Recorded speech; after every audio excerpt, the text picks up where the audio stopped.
well. I'm curious, DeMarco, for you as a recruiter, when you come in coaches and you don't get to get in front of guys, how have you seen you personally grow? And I don't even know what the term would be, comfort, but as a recruiter, how have you grown? Yeah, I think, I've grown along with, great staff around me, and obviously COVID was a tough year for everyone. And obviously being my first season here, again, challenges that everyone had, but again, I just think it's been a great staff for us to obviously get around our kids, get around our guys, but they just see, obviously, playing in this offense, playing this system, obviously going to the SEC, and again, just having, having the opportunity to come play running back at the University of Oklahoma is huge. Do you feel like you have a diverse staff? I mean, guys with different styles and things? Yeah, we do. I think we do. Obviously, guys with, a lot of different ties and a lot of different connections in different parts of the world, but, it's very diverse, and, we all get along. It's a great, cohesive staff. Gavin has great speed, but it looked like against Florida State, he's good running between the tackles. Yeah, that was a thing for him a year ago that, I wanted to see him be more physical between the tackles, and, that's what we harped upon, when he got here in June, and put on some muscle mass, and obviously kudos to him and the work that he put in with Coach Smitty in the offseason to, get that weight up, and again, just every single day come to work, whether he was on scout team, whether he was getting reps with us over there, game planning, but he's a guy that, we're excited about. Do you relate your time of doing that as a redshirt freshman, having to go back in with Schmitty and put on muscle and tell that to the guys? Do you relate that to them? I do. We always, talk about, just obviously, hey, time is everything, right? You can't get tired of doing the little things. You can't get tired of being a great teammate, being a great player, and again, most importantly, putting in the work. And, when you think about a guy like Gavin and Barnes and the rest of the crew, that's what they've done since they've gotten on campus. They've just put in the work day in and day out. And again, for me as a coach, it's just made my job a lot easier. I don't have to find those guys. I don't have to call them and say, hey, where are you at? They're in the building. They're getting in extra work and things of that nature. So, but redshirting, again, it's a huge, some people may not like it, but again, you develop, dramatically. And again, if you take it seriously. And again, I think he's a guy that took it serious. What ultimately was the reason you redshirted? Do you remember? Got turf toe, day one of practice, yep. Adrian was here, but I think I was going to get a few rests, but probably wouldn't have started, but maybe one or two here. Yeah. The usage of college football running backs today. There's a big controversial, what's going on in the National Football League with the pay and things, but they get used a lot. Running backs are still very important to an offense, right? Oh, yeah, I think they are very important. I just think, what's going on in the NFL is, unfortunate, but again, that's just kind of how it goes sometimes, just like the market. And, but in college, I think, there's a prime example, especially for our system and how we use them. You got to have a great running back, got to have a versatile running back to obviously win big games, and, we love ours.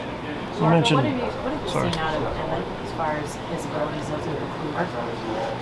I mean, King of Dallas, man. He is remarkable.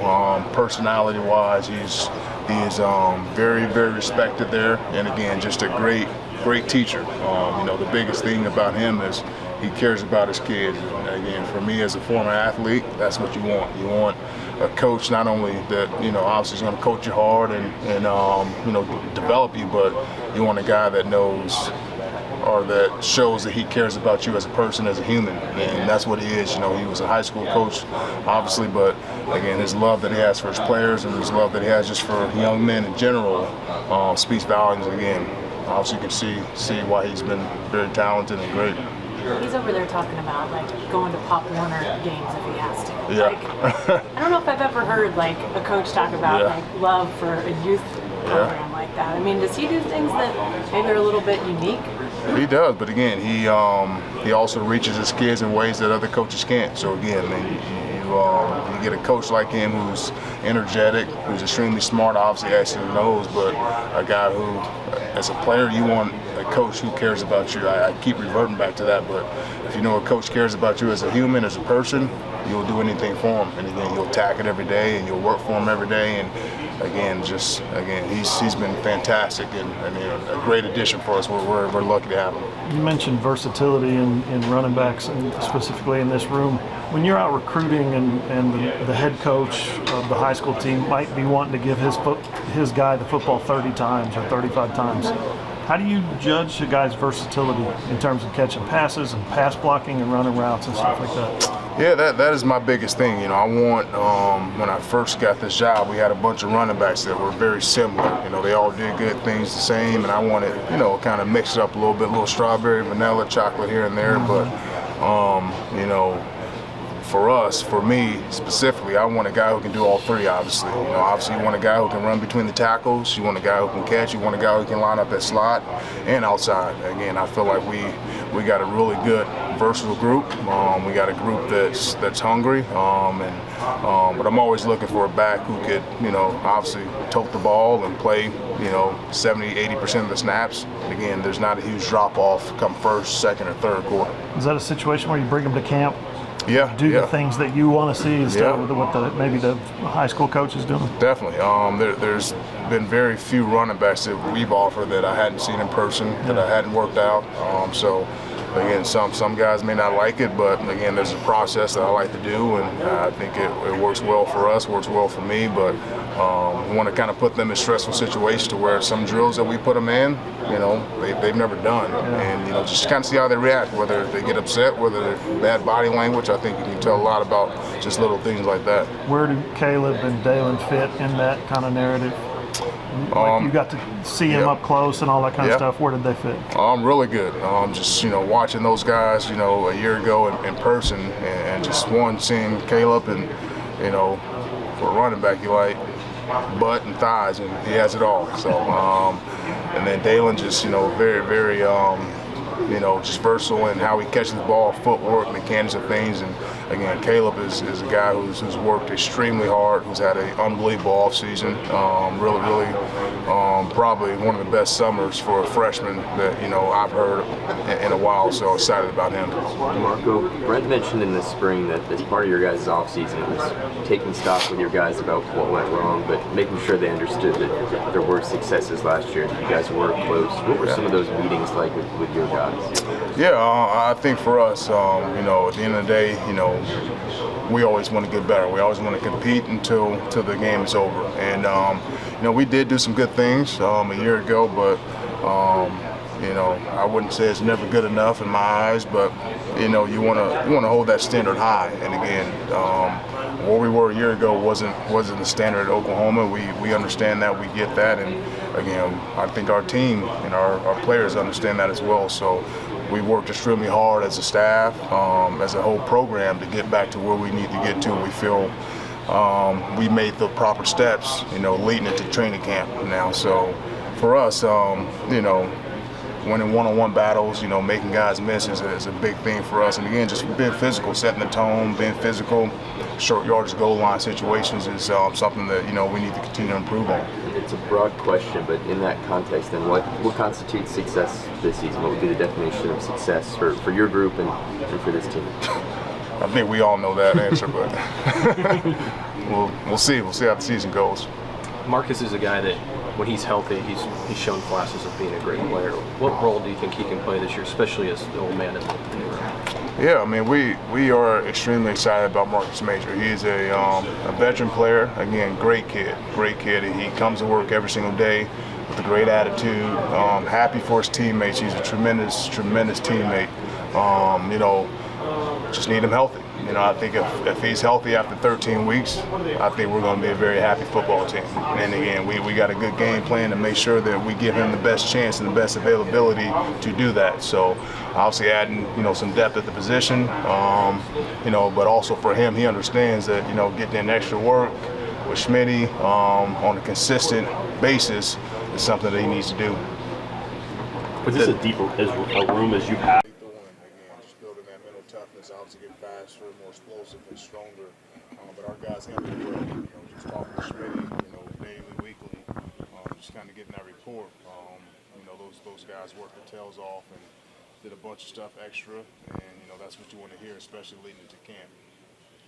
It builds about the overall depth of your room. Seems like you have several guys that you could turn to if you needed to. Yeah, that was the biggest thing for us, just having that competitive depth that, we may have not had a year ago, but we got some good depth, and I'm excited to, obviously get out there and, get to work with the guys, but we got some good depth. Within that group, how do you feel maybe about the different flavors that the guys bring in terms of style? Yeah, I think they're all different. They're all uniquely different in their own ways. Obviously got some powerful guys, got some strong guys, but all guys that are ready to come in and work and compete at a high level every day. So excited to obviously continue to develop those guys in the right direction, and but just the versatility that the room has in itself is it's exciting. For the young guys that you might ask to do more than they've ever done before in terms of carrying a load, what don't they know about a 12, 13, 14 game season and what it takes to be healthy, but to be able to run through that span? Yeah, you just can't get tired. You can't get tired of doing the little things over and over and over. And I think I try to, tell those guys that often, consistency. Whether it's the film room, whether it's the training room, whether it's watching extra film, by yourself, as a group. But you can't get tired of doing the little things week 1, to week 5, to week 12, 13, and so forth and so on. So, just stand on them, keep your thumb on them as much as you can. But at some point, they got to understand how important it is to withstand, the grueling season, because it's long. It's long mentally, physically, emotionally, and but I think our guys are up for the challenge. When did you learn all that stuff? If you can think back to your time here. Really just, I would say, I was able to redshirt, and just, watching that year kind of unfold, and, got turf toe, and, so I had to redshirt because of that, but just watching that year unfold and how long it was mentally more than physically, that was the biggest thing. And then just watching guys, veteran guys, and the Paul Thompsons of the world, Adrian's obviously of the world, Malcolm Kelly's, just watching those guys just, one, take care of their bodies throughout the season, but two, never get tired of doing the little things over and over again. I think that was the most impactful thing for me as a young player. How important is this offseason for Javonte, and where are you expecting the most growth out of him this year? It's been a huge offseason. He's physically, he looks good, and again, can he, withstand a 12 or 13 game season? Last year obviously did some really amazing things for us, and that was last year. He knows every single day he has to put in the work, just like the other guys, to get that opportunity to get on the field and be one of the guys. So I'm excited about him, excited where he's at right now. But again, we got a lot of depth there. How different, or what's the confidence level like for Gavin coming off the spring? Great. I couldn't tell you that, but just looking at him, watching him, a guy who doesn't say nothing, just puts his head down every single day and works. Whether it's in the classroom, whether it's in the community, and obviously on the practice field and the weight room. So he's had an exceptional off season. Really excited about Gav and the work that he's put in physically, the weight that he's gained at the right levels. Again, obviously kudos to Coach Schmidt and his staff, but he's had a really good off season. Along those lines, a guy like Marcus, Jeff mentioned him earlier, he was productive and had some success last year before he got injured. What's the key for someone like him who's been around the program, with some of the injuries he's had, just keeping him healthy? I think that's the biggest thing, keeping him healthy. Marcus has been around for a while, just athletically, probably one of the best on the team. He's a special kid, great kid, works his tail off, but I've been prone to, future and freak accidents, when it comes to the injury department. But again, you got to, just stay in that training room. But again, he's a veteran player that, hadn't played a lot of football, but he's been around for a while. And he's done some good things on the field. So we need to just keep him healthy. And, if he's healthy, we'll be happy at the end of the season. What do you expect from guys like Barnes and Sawchuk this year? Another year under the belt for you? Just more of a vocal presence, and again, I know as a freshman it's a little hard to do that at times, but I think those guys have earned the respect of their peers, just the way that they go about their business, how they work, how they conduct themselves, that, they need to step out of their comfort zones a little bit and be a little bit more vocal. But more importantly, they got to produce. That's the name of the game. You guys welcomed in a transfer from Washington. What have you seen from him this offseason? Yeah, Mac has been good. Again, he's another guy that's been banged up a little bit, and coming out of high school, he's been a really good player to have for us. Great kid, and again, just excited to obviously get him healthy and get him on the field, get him some opportunities. We chatted this time last year about what Eric Ray had as a pass catcher, the dimension that brought. Do you see anyone in your group right now who projects in a similar way to him then? Eric was unique in his style play. So we have a bunch of guys who can catch the ball just like him. I think a guy that kind of comes to mind first off the top of my head is Dalen. He's very natural in catching the ball, really good route runner, smooth, but those are things you got to work on. And again, we got a young group, but a group that's hungry and ready to be coached.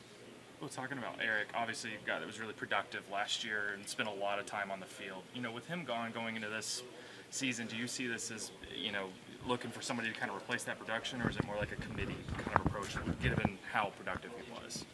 No, you want to have a bell cow. You want to have a guy that you can count on day in and day out, just like I did with Eric, and then obviously some guys that spell him. I just think at this point in our room, we got a lot more talent than we had a year ago, just overall. So, but I think they understand that. I understand that. But again, we need a guy that's going to line up out there every single day and set the tone for us as a group, and then, have other guys feed off of him. Do you know who that guy is yet? We don't. I don't. Nope. So that's what training camp is about. If Javonte and Gavin are the two primary guys, who are you feeling best or the strongest competition for a third position there? There's no primary guys. I'm looking for a starter. So again, they know that. And again, those guys have put themselves in position to obviously work and get some reps. But we're looking for a starter. Obviously we got some good talent, and but as far as the number one guy, we don't have that right now. So we're working on that.